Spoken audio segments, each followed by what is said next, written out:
All right, we are going to go over the training materials for this specific case. So the initial case conceptualization. So we're going to go over the client's background, the referral concerns, the current level of functioning, the environment and ethical considerations, DEI, and then we're going to look at the problem behavior, the intervention, and then skill acquisition. So for the background of this, the client that we have is Sam Gupta. He is 4 years old and he is diagnosed with autism spectrum disorder. Overall, parents reported that he is very active and he's happy. He does come from a multilingual household. His family and his parents are from India, and they actually travel to India once a year and then have family coming in and out throughout the years.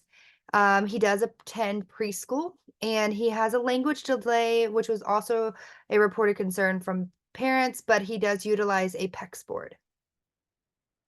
So the referral concerns were primarily from the parents, and it was reports for behavioral issues at school.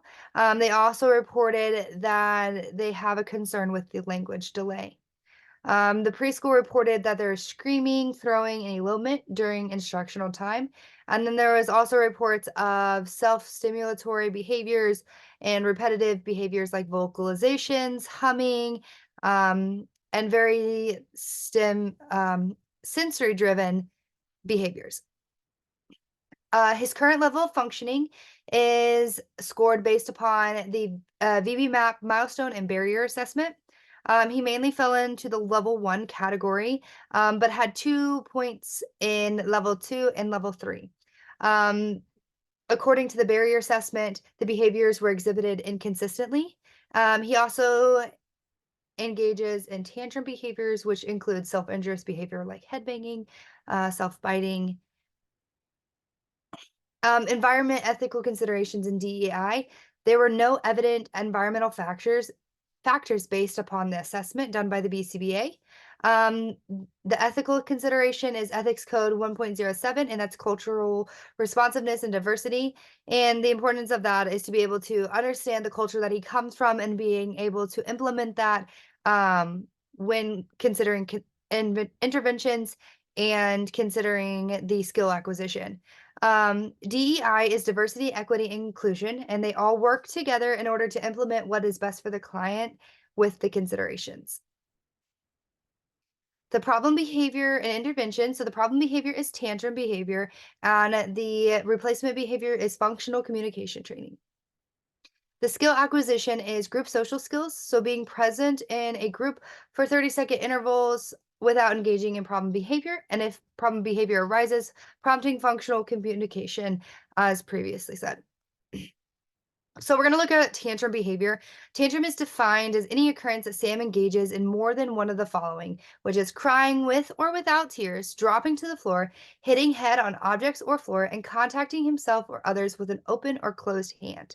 An example of this would be when Sam is overstimulated and begins to cry and hits his head on the floor.